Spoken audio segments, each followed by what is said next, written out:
Hello, Garland Nixon, hanging out with Andrei Martyanov, and we're going to talk some military stuff again today, and hopefully we'll learn something. Let's talk.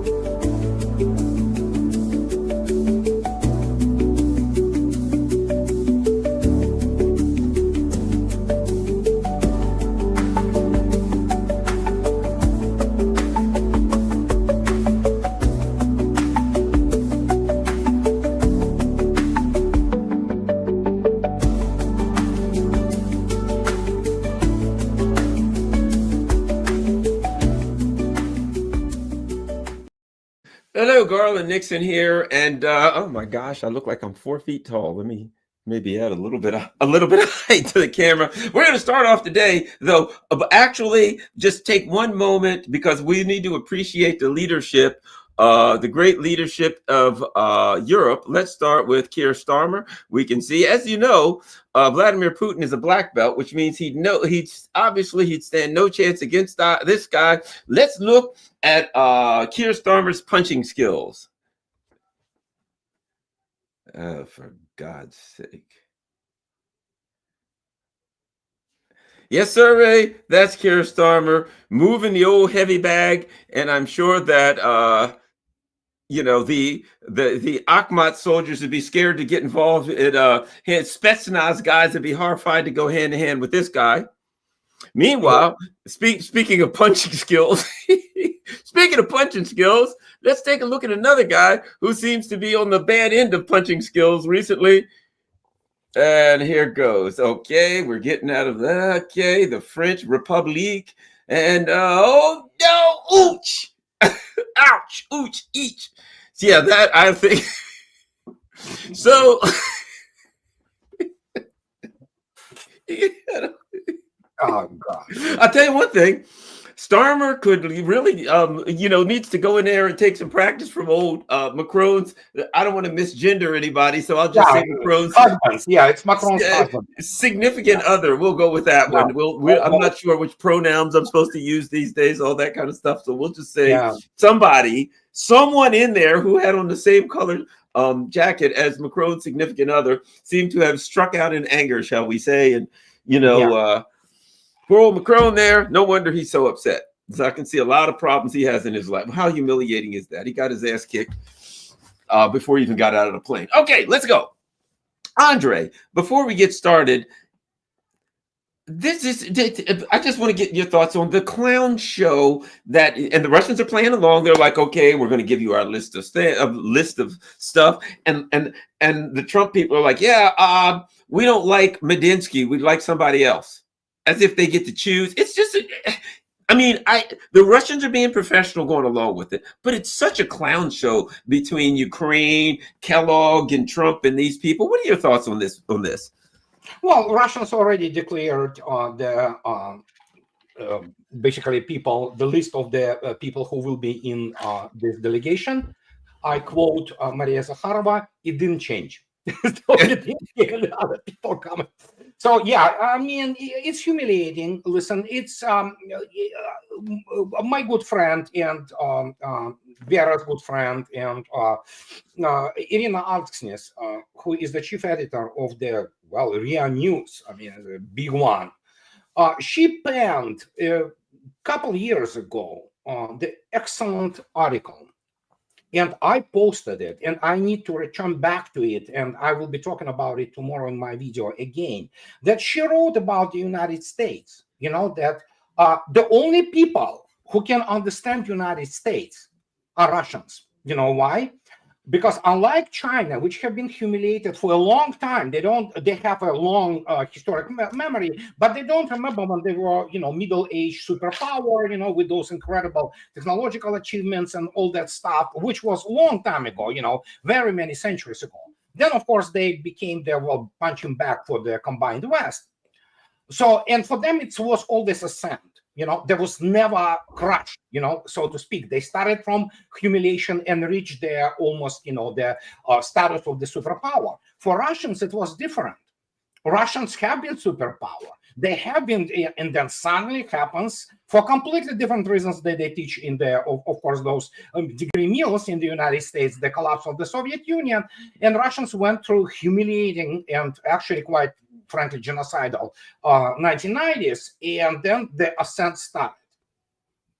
United States really never had this experience, especially in geopolitical humiliation. It had the Great Depression. It had, of course, the NERA, which is the National Industry Recovery Act, FDR's, almost 4 presidencies and things of this nature. And then, of course, it became associated by association the victor in the European War, and much to the greatest credit of the U.S. Navy, of course, and Marines and all that. They fought the Japanese bravely and heroically in the Pacific theater, albeit Russians also. Red Army definitely did its part. And so when you look at this, they never been through this. And even Vietnam and all that, it's kind of different. But now, when especially you go off this high of the post-war, especially narrative and mythology, suddenly you are finding yourself absolutely impotent. This is difficult to take, especially for people. And let's face it, American elite is highly uneducated. It's highly uncultured. But so can you imagine for them that saying that, like Trump says, the only thing he knows is to, like in the Alien, remember this guy, the Apon's deputy, the black guy who said, when he give us our, give up your ammo, and said, how are we going to fight them? With language?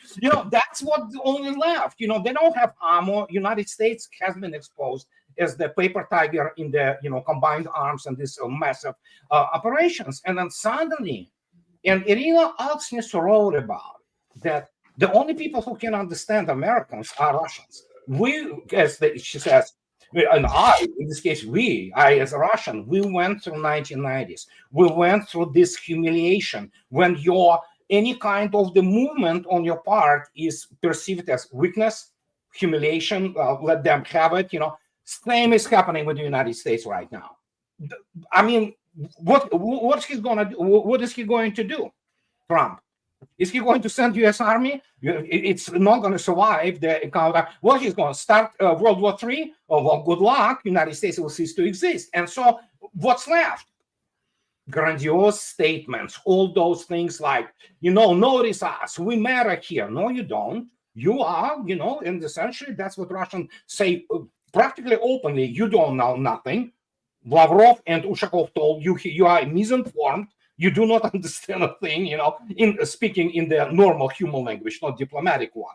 And then, of course, it's you are the co-belligerent. United States is the party to the war. How can you be, intermediary? You can't. You're part of the enemy.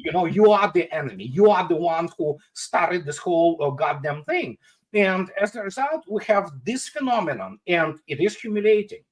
Then, of course, we have Kellogg, who is obviously, he is absolutely has vested interest in continuation of this thing, because obviously his daughter is very much sitting on those distribution things. So it's like Russians look at it just like, it is circus, it is downright circus. And what can I say? I mean, it is what it is. Nothing could change. These are the logic of the circumstances and the powers which are stronger than whatever the will of the political elite in Washington, D.C. They can do nothing about it. Well, they can sanction more. It will hurt the United States and the combined West more. So sure, let's go. Well, it seems to me, and before we get into more military hardware, it just seems to me, I've been, if I'm paying attention, when they killed Soleimani and the Iranians struck back, one thing started to become obvious to the world, and that is that the United States doesn't have a decent air defense, doesn't really have any air defense. The Iranians told them where they were going to hit. The U.S. couldn't shoot the missiles down. Then, most people didn't pay attention to this, towards the end of the conflict between Saudi Arabia and Yemen. Why did Saudi Arabia back out? Because Yemen was knocking the hell out of their oil infrastructure. Yeah. They had Patriot systems, they had everything, and they could do nothing to stop them. Yemen was doing the same thing to the Saudis that they're doing to the Israelis then with drones, and the Saudis couldn't stop them. UAE walked away. Oh, we don't want any parts of that. Yeah. They got those glass cities. And then the Saudis finally had to back down. They didn't stop bombing Yemen. Their army was humiliated in Yemen. They sent in actual troops there, and they had their butt handed them, so. Yeah. So, and they were U.S. They were armed and everything by the U.S. So when you look at it, it appears to me for a country that's always sending their troops, expeditionary forces around the world, who focuses on using planes and bombs you. If you don't have an air defense system, you don't have a military. And right now, with what I have been seeing, every time they turn on a Patriot system in Ukraine, it gets blown to hell. It seems to me that the U.S. does not have at all an adequate air defense system. No, it Period. doesn't. But again, don't forget the other thing, which completely, well, actually, let me rewind, so to speak, back a few years back, when North Korea was actively testing its ballistic missiles. At that time, they still were developing intermediate range ballistic missiles, and the THAAD was already deployed in South Korea. And then they asked, it was all over New York Times, CNN, they asked whoever was the admiral at that time, and including actually, they had a couple of the Aegis ships armed with SM-3 and SM-2, all those anti-ballistic missiles, and they say, why didn't you use THAAD? And the answer shook me. He said, we didn't want the embarrassment when it would fail to intercept it. It's like, are you freaking kidding me? And then, recently, a couple of weeks ago, who just throw this, sleeper at them, and THAAD, which is deployed in at the airport, right? And it's they just throw this whole thing flies in. THAAD did nothing. They probably saw it. If they couldn't intercept it, it's just like, and this is a single missile.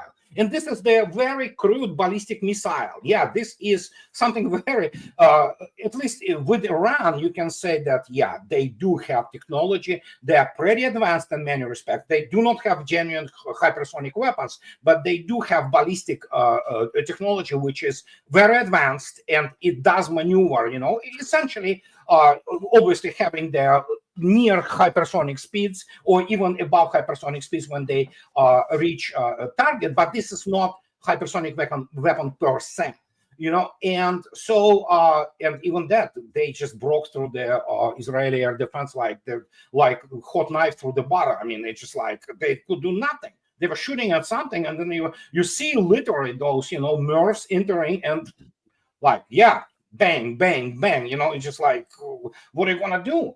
And nothing. You're absolutely correct. If you do not have air defense, you don't have the modern army today. You just don't. And just for stalling, because it will pop up immediately. Just in the last half a year, look at this enormous amount of the anti-drones produced by Russia. From Yolka, which is literally a Christmas tree, basically. That's how it's called, because it actually, and all kinds of other things. And they are drones, which are anti-drones.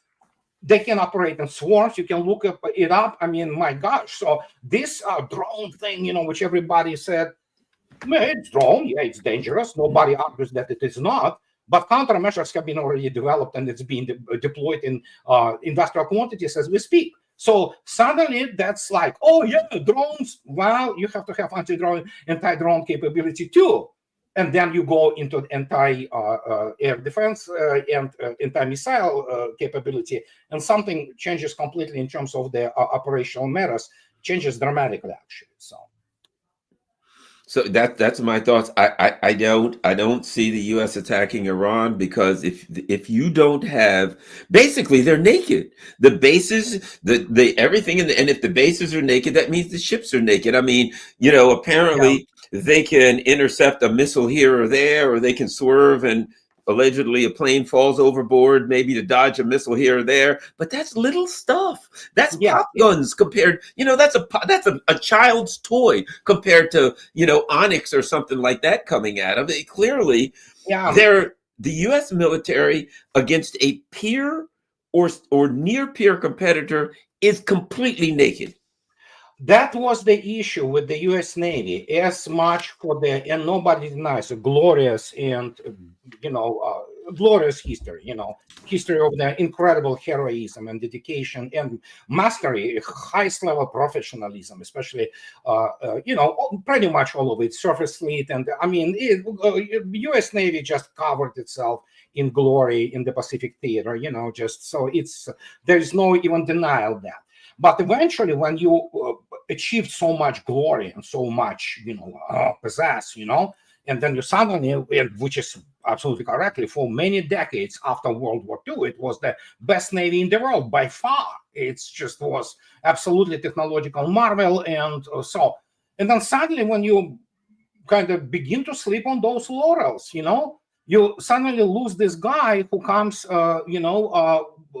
like it was in ancient Rome, and tells you constantly, memento mori, which is remember the death, remember about the death, that you are not eternal, things change, and you're famous, conqueror or whatever the hell Roman Empire was conquering at that time, and you were triumphantly entering their conquered cities, you have to remember, you too will pass, we all will freaking die, and suddenly comes 80s, and the first guy who really understood that, it was in 1970 Admiral Helmut Zumwalt, at that time chief of naval operations. He knew what was coming. He was writing about it. He is famous for in this famous Z grants, which he was, like executive orders, and famous, obviously, segregation thing about U.S. Navy when he sent out, today there is no black Navy and no white Navy. There's only United States Navy. And that's like, yeah, that's my man. And then, of course, he started running on the operational matters. And then suddenly you have those things like, oh, no, we cannot use, aircraft carriers. Why? We need those sea control ships, and everybody, no, we can roll all the, that thing. And he talks about that. Oh, no. We're going to get this thing. At that time, it was Nimitz class, not Nimitz, Enterprise class, CVN. It was $1.44 billion in 1974 number. It's just gigantic sum at that time. He says, what happens if you lose it? Oh, you can't lose. Soviets are like, yeah, what do they have? Those, submarines. They do. And guess what? Soviet Union essentially pioneered the first underwater launch of the anti-shipping cruise missile, which was supersonic. And then, of course, come other things. And then suddenly, by 1980, what do you have? You have Granite class, Oscar 1 and then 2, Project 949 with 24 P-700 Granite missiles with the range of 600 kilometers and excellent, targeting, because there was an American, what is called the recon system, Legenda flying there. One of these nuclear-powered satellites of them fell to Canada. They were obviously very unhappy, but yeah, things go bad sometimes, especially at that time, technology essentially of 1970s. And then suddenly how are we going to do it? Well, because you had 24 missiles at Granite, and each of those missiles can serve as one missile.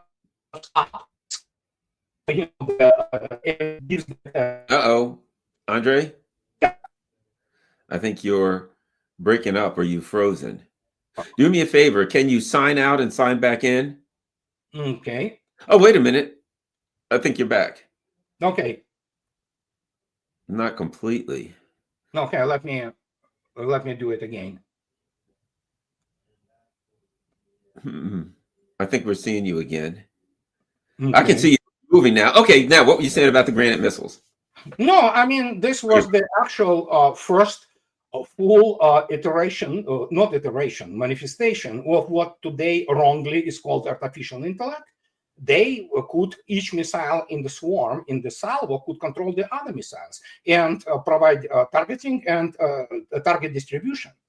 Can you imagine? It was 1980. And and there you go. And then suddenly carriers become not so much, as a striking force, but liability, because obviously what happens when you sink, which you would, single U.S. aircraft carrier, nuclear war goes immediately, and everything is done, I That's don't what. think it seems to me that in today's day and age, aircraft carriers are not survivable.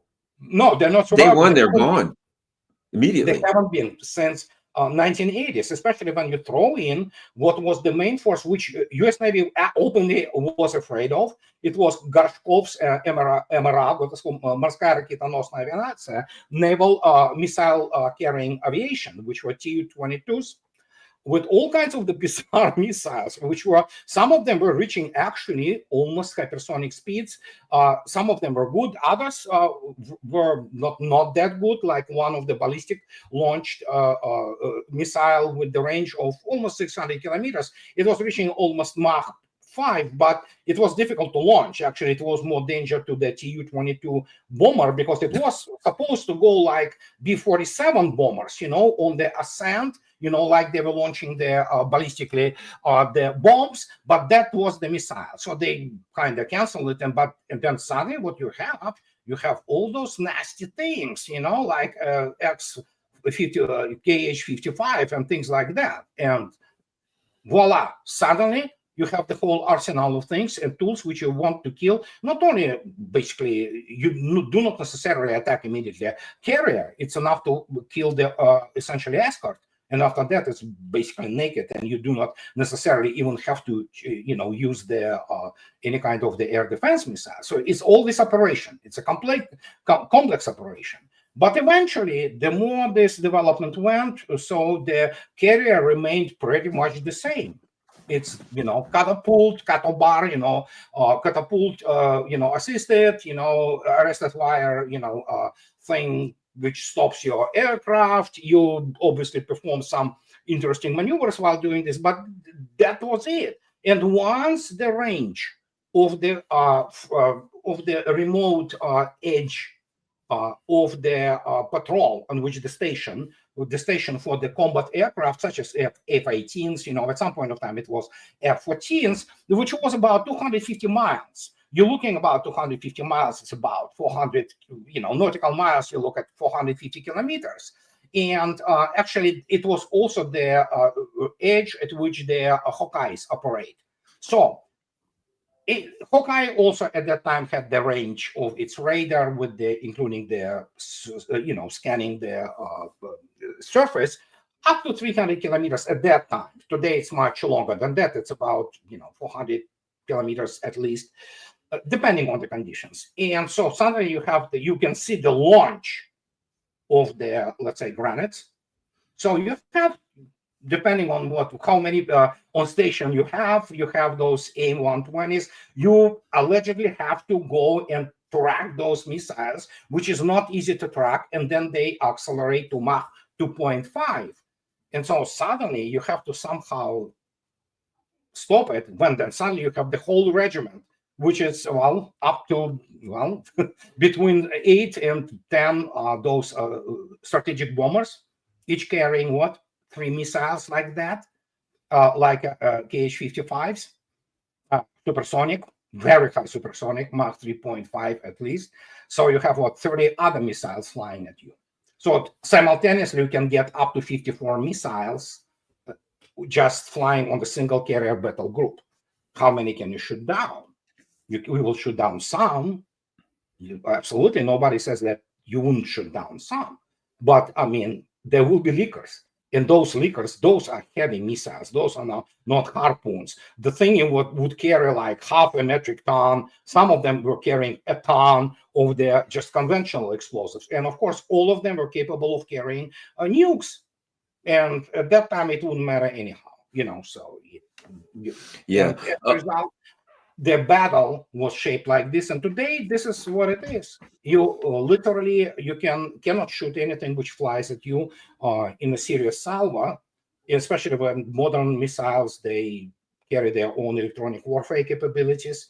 They maneuver violently at the terminal. And then, of course, if you have hypersonics, and you just forget about it. You're just not going to do anything about it.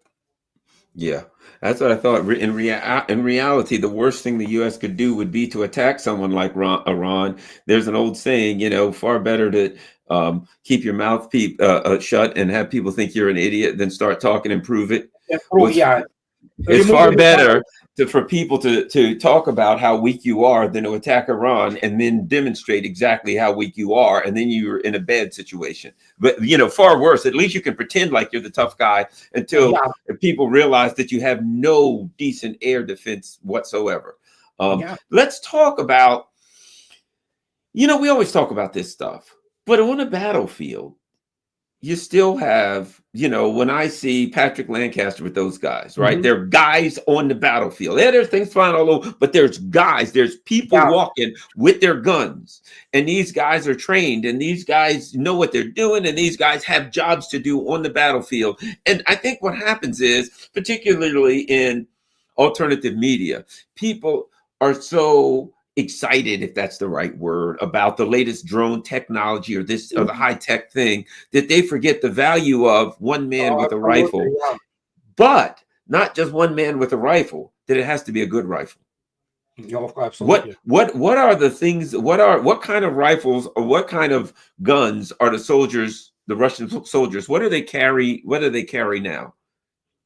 Well, AK-12s, from what I know, although my favorite was always AK-74, 545 around, and it has to be understood. United States is the best in making handguns. Okay, it's a tradition which obviously goes back to Colt and Smith and Right. Wesson. And the Russians started to make real tough, cool handguns only after probably collapse of the Soviet. Before they were Stechkin, of course, which is like you can see what Stechkin is in Robocop, but it's not Stechkin, but it pretends to be Stechkin. That's what it is. It's not really handgun; it's a genocide weapon. Yeah.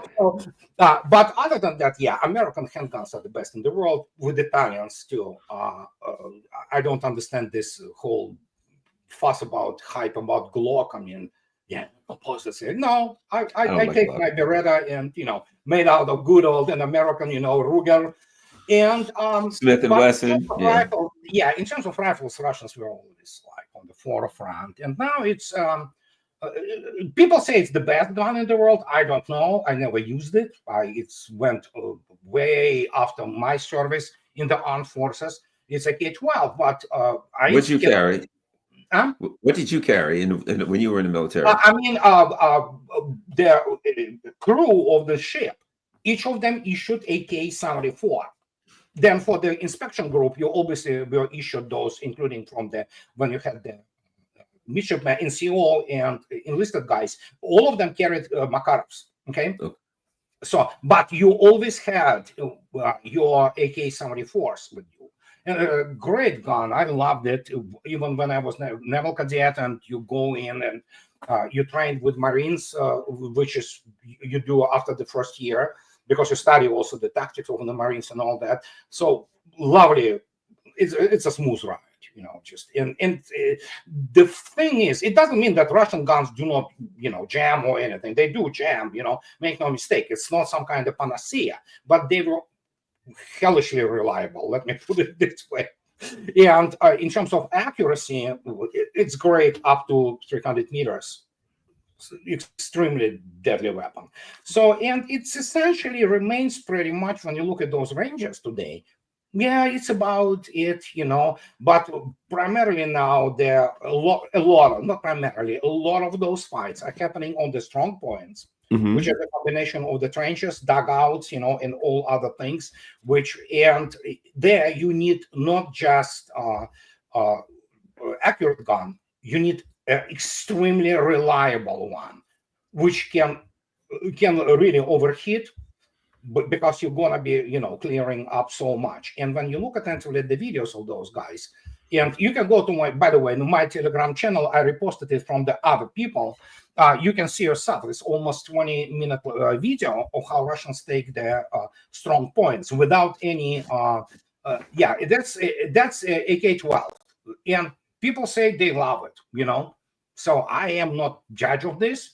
It Mm-hmm. is classic Kalashnikov, which is Kalashnikov's reputation is enormously reliable, Mm-hmm. So, and easy to clean, very easy to clean, very easy to maintain, and yeah, even when you, just to give you example, you can actually load it with your food, depending on the circumstances. Just make sure that your head and away from the, But yeah, depending on how you do, just so there's a lot of things you can do with it. And yeah, as you can see yourself, it has those rails for all those fancy toys, for collimator sights and all that. So yeah, it's a good gun. People say it's good. Now, they have how much? That's not 7.62, is it?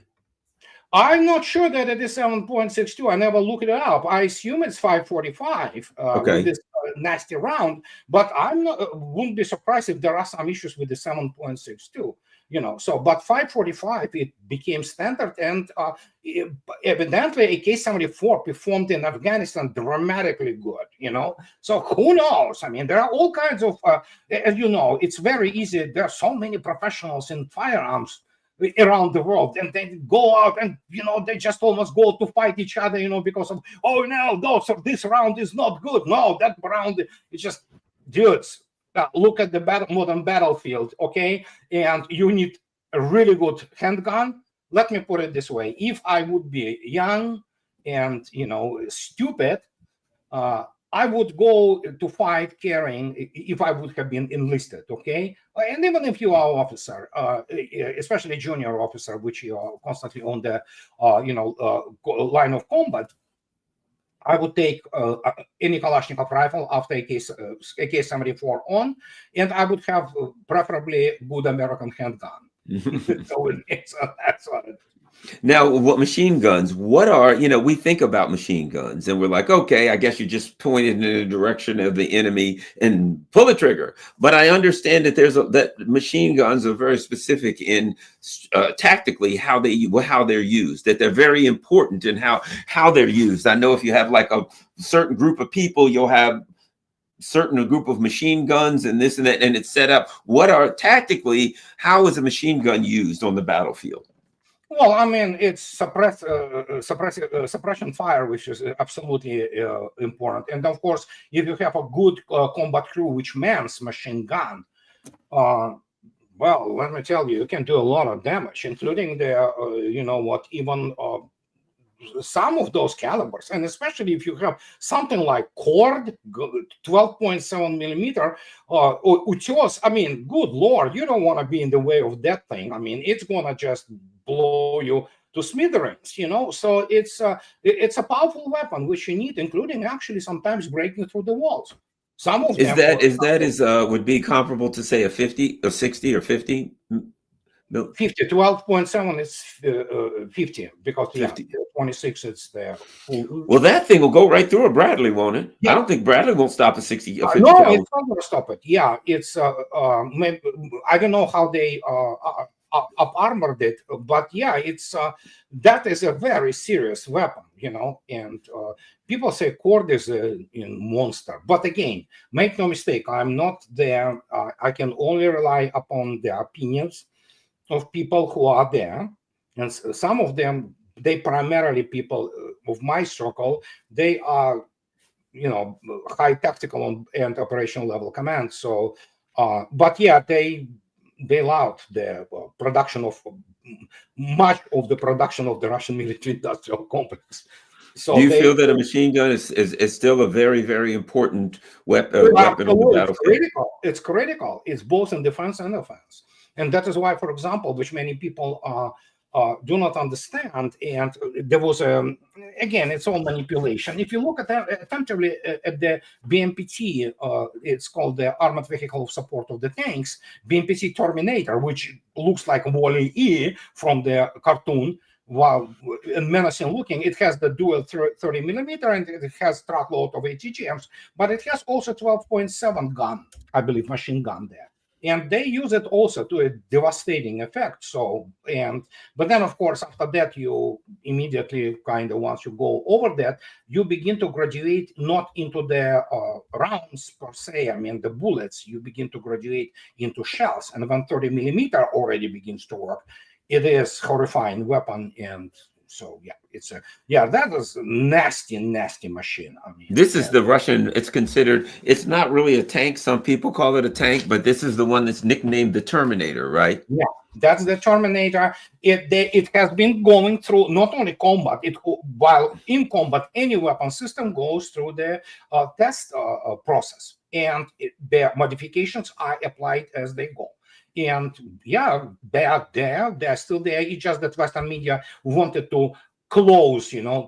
They had such a powerful imagery, those Terminators, Mm-hmm. that they kind of, people felt, let me put it this way, humiliated, and they say, oh no, Terminator is a failure. Well, I don't know, this failure, last time I saw it, it was 2 days ago, and it works just fine. Obviously, they updated, they withdraw some batch, they introduce all necessary technical, changes. Some of them are introduced not far from they are introduced in the operational area. Others are loaded on the platforms, rail platforms, and moved, back to the, production plant, and they do whatever is necessary, and they return it back to the front line. Now, those two guns, those are the 12.6s? No, 30 30. millimeter. Mm-hmm. And what kind of range does that, a shotgun like, a machine gun like that, what kind of an effective range does that have? It's not even machine gun. It's already artillery. And this artillery, it shoots not bullets, it shoots shells, 30 millimeter shells. Or a shell already contains the variety of the, load, including shrapnel. It could be anything, armor piercing, obviously. And the range of this thing, I believe it's up to 4 kilometers, at 2.5 miles, something like that. So, and yeah, this is a nasty, nasty weapon. I mean, those two things that I'm saying, what are those, anti-tank? Are those anti-tank? Yeah, ATGMs, those anti-tank tank guided missiles. Okay. And now this, does it do its own targeting, or is that targeted by the network, by satellites? Who finds target? Network? Yeah, it's all network, net-centric capable. They have their data links, which they can do, including they can themselves all provide the targeting for their its own unit or whatever formation. But usually they have a really good optics. People say it's you can see yourself this sight. You see this thumb on the top of the turret. Right. The turret is uninhibited. It's just totally automatic, and it's a really good panorama sight there with all necessary channels, infrared, night vision, what have you. So, and you can see other sides here and there, the side of the driver and the side of the commander. So they basically can communicate, and they do communicate as necessary, So, and they can translate data, exchange data on the battlefield. And now, as far as the type of engines that they put, say, in a Terminator, in Russian tanks, as opposed to now the Russian tanks that we see the most are T-72, T-90s, T-72B3 and T-90M Prorыв.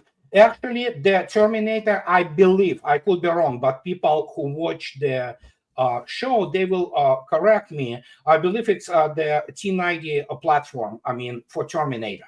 Yeah, what you see, it's T-90 Prorыв. It's a state-of-the-art tank, net-centric, fully net-centric, state-of-the-art sensors, and, So this one, let me see. Yeah, it's T-90M Prorыв. Okay. Now, what kind of engines do they go with? Are they diesel, or are those ones that burn? These are diesels. These are diesel. Gas turbine engine is only on T-80.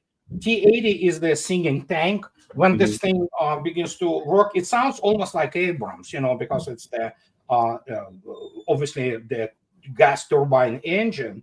And obviously, it creates very serious exhaust. Russians also fight exhaust, like it's the common problem for gas turbine-driven tanks, because they create a rather very nasty infrared signature. But in the end, when Russians begin to return T-80s, obviously with the new avionics, if you wish. So we'll call it this way: sensors and comms and computers back to the battlefield. They calculated that we can suppress it a little bit, and the benefits or basically overweight the problems there. So, and they returned them, and very many Russian tank drivers, they love it. They say if the thing accelerates like from the slingshot, this is what turbine gives you, And what kind of barrel do they have? What kind of rounds do they it's fire? smooth bore. It's smooth bore, 120 millimeter, and it could shoot all kinds of ammunition or rounds, rather. And what all Russian tanks have is what many tanks do not. Russians can shoot through the barrel anti-tank guided missiles with the range of 5.5 plus kilometers. That means they outrange. They still have a decent range in the tank-on-tank battle, but they can hit enemy tank out of a range of any NATO tank. It's called, they started with the reflex, the ATGM. Now, I don't know what kind of new one they shoot apart from reflex. And reflex ATGM, people say it's really good. Now, that seems, when I look at the American tank, the Abrams, this seems a lot, for lack of a better word to put it, shorter. You know what I mean? As far as it's not as high, it seems to be lower. It seems to be built in a more compact way. Tank. Lower. You create essentially Ferrari or Formula One just to be as low profile as possible, and specifically for the issues of the safety too. So and you don't need any more. Again, we're looking at the 21st century. When we look at T-90 Prorив, and while it's the modern electronics is such that you do not need it, and many people do not understand also. The T-14 Armatas are still there in the battlefield. Many people, again, like with the Terminator, forget about it. They don't, it's failure. No, it's not. They are going through the, what is called the combat approval. The changes are introduced, and they've been used from the closed artillery positions as the self-propelled artillery. And they are there, and they are coming back already with the new type of the defense, obviously. And what can I say? Yeah, we're looking at a completely net-centric battlefield, which proved itself in the most difficult conditions, not when you shoot at Iraqi, T-55s, which have only, radio and basic ballistic computer. And so when you look at that, and you can see yourself that tanks are not going anywhere. They are changing a little bit, but they certainly are back in force, and the tank warfare will continue. Now that's the Armata right there, right? Yeah, T-14 Armata. Yeah. And that's an older model tank? I believe it's the first, these are the first issue. And I believe the latest one, of course, they have already the top protected from the, what's the name of it? Drones or? Drones, yeah. And so we are looking at the evolution constantly, because for the last 3.5 years, actually military science have been rewritten for the Western militaries. For Russians, it was kind of evolutionary, but still, they also learned many things, which nothing can substitute the actual combat experience. So, and the T-14, so basically what they did was take on the T-14s, they take the older tank, they just bring it back into the shop, and they upgrade it with the latest electronics and defensive. T-14 already has an enormously advanced electronics, and actually there are only 3 people there. Their whole turret is uninhabited. And so they sit all in the front in their armor capsule. It's all like spaceship, basically. There's nothing like. It's all, LCDs and electronics does it for you. Okay, so the T-14 Armata is different from the T-90 in that it's a smaller tank, and T-90 is smaller. T-14 Armata is larger. But it's still, it's, you can see yourself also, it's slightly higher, But then again, Armata is for the essentially future. It's whole platform. It's not just tank alone. Armata is this actually platform, and on base of these platforms, there are a bunch of other vehicles which are done, and they're, it's called T-14. And so, but yeah, Armata is the future of the tank warfare, but evidently the performance of T-90 and T-72B3 is astonishing. They're enormously tough to kill. And so, yeah, Russians love them. So now, what about it's not going anywhere. what about artillery, such as wheeled artillery? Oh, it's still there. It goes nowhere. It will be there. Good old G30 is being used all over the place. But of course, yeah, self-propelled artillery is also coming in full-blown production with the newest things like, obviously, Koalitsiya SV, which is a nightmarish gun. But no, even the, towed artillery is still there. It goes nowhere. So it's just, It's the thing is, here's what I get. I guess when you talk about drones, right? And the drones cost, let's say it costs 20,000, 10,000, whatever, right? But the thing about artillery is the rounds, because with a drone, you fire the drone, it costs all this money, electronics, blah, blah, blah. An artillery shell is not that unless you use the guided one, sure, you've got all that. Yeah. But for the most part, you can put a lot of fire on the enemy positions at a very inexpensive price.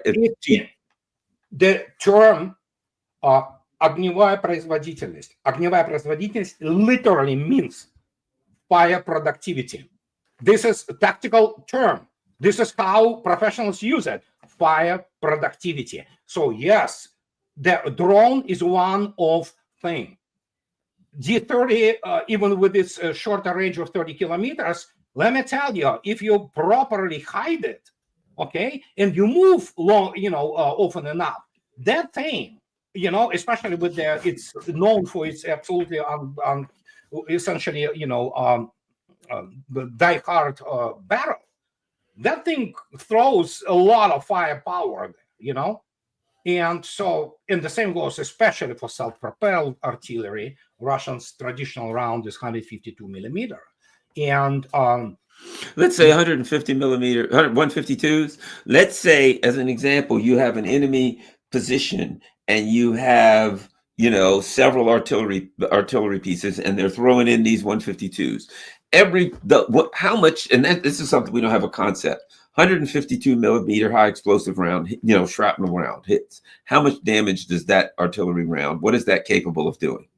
Well, it's depending obviously on the type of the but in the classic fugas, which is called fire starting, so to speak, incendiary. Good Lord, it's a lot. If it hits you if you sit on the command post of some, let's say, strong point, let's say company strong point, and if even single thing flies into your dugout, you're done. You and everybody who is around you, unless you're sitting in some, reinforced concrete bunker, that thing just gonna blow everything to smithereens. There will be nobody in the alive in the radius about, depending obviously on it could be trenches, which of course can obviously mitigate the issue, but it's in the front, and good Lord, 30 meters around, everything dies. Simple as that, in radius, so 60 meters diameter. So yeah, it's gone. Shrapnel, everything, just you're done. But then, how much damage does it do if it hits in the vicinity of, say, tanks or your artillery pieces or your armored personnel carriers? Well, if tanks, it's not gonna hit it unless, of course, it shoots Krasnopol. Krasnopol is the laser guided smart munition. Then if it hits tank is gone. It's over. Okay. If it blows near the tank, depending on the range, may not damage it at all. But I mean, if it, flies near Bradley, you're done. So it's, it depends again on the round. And do not forget, there's another thing. What many people do not understand. For example, if you take the even, not new Koalitsiya, which is outranges anything out there. There's nothing which compares in terms of range with this thing. But if you take a classic star, okay, and it's a 40-kilometer range, it can do what is called the fire rate. And the fire rate means they can calculate a couple or three salvos or shots that they will be flying different, what's the name of it, ballistic trajectories, but they will basically come one after another, like, yeah, they can calculate it. They have ballistic computers which do it. So basically you think, oh yeah, one kind of survived and the other thing flies in. And this would be done really fast. It just does it within literally like 30 seconds, even less there, some less time than, and then rolls out and you can find it again, so this is self-propelled artillery. So it's enormously powerful tool of war, and there is a reason Russians called it the god of war. Yeah, and it's, as a matter of fact, let me see if I can get this picture here. I don't know if this is a new one. I'll put it up. Let's see.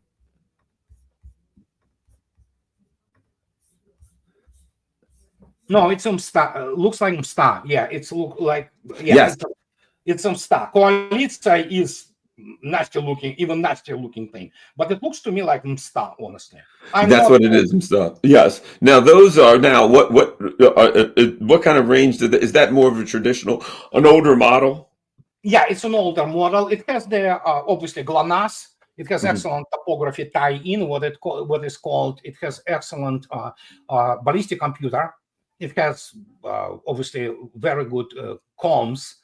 So, but it's older. Yeah, the Star has been around since 1980s, I believe. But obviously it's very updated, and so I think it can communicate. It has their net-centric capability within the whatever they have their battery, so they can communicate there. Koalitsa is a whole other animal altogether. When shooting their obviously rocket-assisted rounds, the range is 70 kilometers. Wow. Yeah, it becomes more than tactical. It becomes essentially operational tactical weapon, because it begins to shoot into the operational depth. The kind of tactical depth, depending, it could be somewhere between like 50 to 60 kilometers. That thing already flies way out there, and it's a Russian thing which is called Rook Rock. Recon fire and recon strike complexes, and these are essentially the how to say it, setups which allow you for the distribution of the required fire means and on the required depth. Tactical depth is all kinds of like MLRS, like Smerch, or some kind of. But when you look at the recon strike complexes, especially depending on the type of the targeting and time required to develop the launch, they already have those things like, well, Tornado is a horrible system. It flies at beyond 80 kilometers. The latest ones, I believe, fly at 120 kilometers. And when this thing, it's just thermobaric, nothing lives when it hits. And and the rest of it is, all of them, Iskanders, things of this nature. So they. And I think, if I'm not mistaken, I believe this is the Tornado here, isn't it? Yeah, that is Tornado. It's a horrible, horrible weapon. It carries all kinds of the warheads. It flies. It's sort of like it is a MLRS, essentially, multiple launch rocket system. But the latest, I believe, are flying up to 120 kilometers. They're inertial and GLONASS guided, so high precision weapons.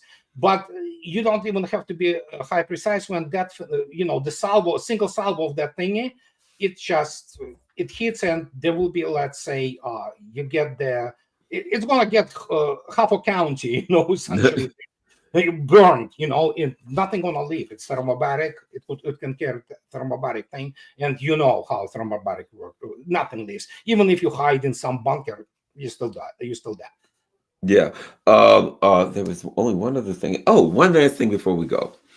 One of the things, and I don't know a lot about this, but I do know that, when I watched Patrick Lancaster, I've talked to my brother, he was Yeah, in the military, and what do they talk about is a bunch of guys are firing, they've got maybe your old time, more conventional. I mean, I've seen Patrick Lancaster with guys, they got artillery, looks like it's from the, some guys yanking on a lanyard, it looks like something from the 50s, no, but they do. they're still using them. And these things are lined up, and they tow them out. They tow them on the behind the vehicle, and they set them all up in a line, and they put nets and all kind of things over them. And then they fire them, boom, boom, boom, boom, boom, and a couple more rounds, boom, boom, boom, boom, and then they're running to get their stuff and move on. What kind of things do Russians use so that when they fire their artillery, that to return fire? You mean counter battery? Yes, counter battery. Yeah, they have a lot of things. By the way, about lanyard. Once you go above 100 millimeters, okay, whatever, the 130 millimeters, you don't want this lever. You want a lanyard, and as far as possible, okay? Because that thing, when it goes off, let me tell you, this is a nasty. So lanyard is a good idea, okay? Let me put it this way. Although, the smaller ones say, yeah, just lever, just crank this lever and bam. No, this is not. This is nasty. No, what they use is called counter battery means, and they involve a variety of means from the counter battery radar like FARA. The FARA is extremely effective. There are other now, whole a bunch of all those anti counter battery things. But Russians have this other thing, which it's actually acoustic. It's called penicillin. You place it behind the front line, and it has the seismographs, sensors for seismic and acoustic activity, and it's extremely precise. It is as precise as the radar, and that's what people say. Oh, okay, how the hell this happens? Well, that's how it happens. It hears and registers from tens of kilometers away the signature, of the gun. And it gives you immediately, practically, instantly, the exact trajectory and exact point of impact. So, and there you go. Right. So basically, when they fire their artillery, within seconds, you know where it came from, and then you know where it is. Yep. Your firing computer can decide who can fire, who's going to fire back. That's why you also need this constant data links, because suddenly you have to what is called the target, not only targeting. You have to have target distribution, because you also have to decide who puts what, and it's obviously tied into the Russian battlefield or battle management system Andromeda, and there are all other types of things and they tie together all battlefield, from artillery to air defense to air force and it's just constant stream of information. This is and it's immediately processed. And this is how you essentially, that's why you look attentively how it all operates. This is what it is. And this is, commanded. But you look even today, the companies, let's say companies command post. Company doesn't even have staff, okay? It's battalion but you even go to the company level, it's somewhere in dugout, the guys sit, it's all in, the monitors. You go to battalion command post, it's all just computers everywhere. Okay, the computers, those liquid crystal displays everywhere. It's just, and they all sit with these, things, and they might talk and exchange information. The combat management system it shows the map with all targets and everything. It shows them the degree of threat to the target which is on the move and things like that. And it does sensor fusion or data fusion also, as it's known. It gets together space, satellite, visual from drones, radar, acoustic, all kinds of the information. And so they have this composite picture on there, and they can decide what to do, how to do within their their purveyance, so to speak. If you are battalion commander, you already know what your battalion will be doing, unless of course somebody intervenes in your commander's decision. Commander's decision is a serious process. This is a science. It's not some BS. Yeah, let's go. Hooray. No. It doesn't work like this. There is a 24-hour decision, general decision on the combat task of the day. And then, of course, there are immediate combat tasks. But if somebody can go from regiment or brigade level and say, no, don't do this decision after you send it, because you put your decision today on those pads. They translate it immediately to the staff of their regiment and staff of brigade, and of course the division and corps, army corps. And they may say, no, your battalion is to do this. You discard, so your target redistribution goes to some other battalion, some whatever the formation, and you do this. You have these two companies. Okay, guys, go there.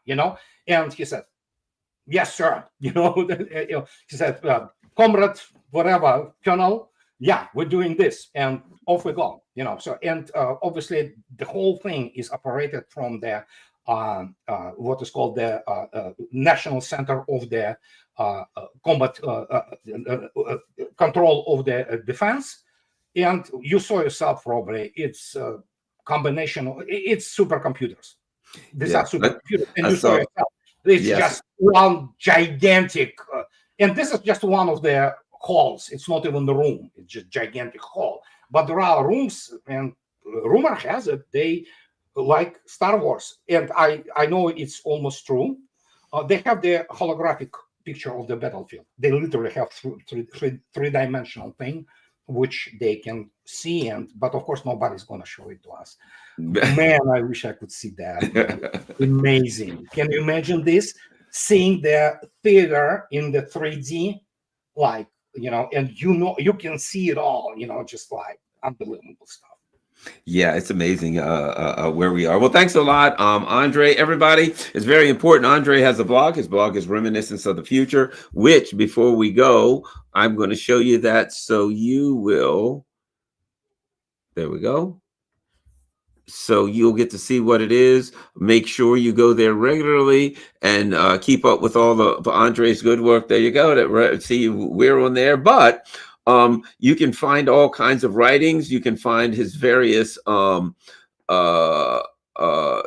appearances, things of that nature. And even more importantly, look over here. You can find his books. America's Final War, there we go, The Real Revolution, Military Affairs, and on and on. So all of Andrei's books, if you want to get a collection of really good books, go right there. And of course, there's Buy Me a Coffee. So if you're able to, all of this stuff is tough and it's got to be paid for. So if you can afford, when you go to Reminiscence of the Future, to help support Andrei, that is certainly appreciated. So thanks a lot, Andrei. Oh, by the way, and he's got his Smoothie X12, excuse me, which is his great YouTube channel. So make sure you go there, subscribe, and don't miss any of his shows. Thanks a lot, Andrei. Really appreciate it, and look forward to having you back soon. Anytime. All right, everybody, don't forget to follow me on Rockfish, Rockfin, Rumble, and Telegram, all that kind of stuff. And of course, last but not least, if you can't afford, then we got Patreon, Buy Me a Coffee, PayPal, all that kind of stuff. That's scrolling across. Buy Me a Coffee is always easiest, like buy Garland a coffee. How many? One, whatever, $5, and just put that in, and it'll say, if you want to do like Patreon, you can put it on monthly. So that's certainly an option. Substack's there, and guess what I have now? My P.O. box. So you can mail whatever you want to my P.O. box, whether it's a donation, that's great. If you want to mail a letter, if you want to mail a book, whatever, boom, I got a P.O. box now to keep in touch that way. Thanks a lot, everybody. I got a lot of great shows that I've been doing the last couple of days, so take your time and catch up on them. I'm out.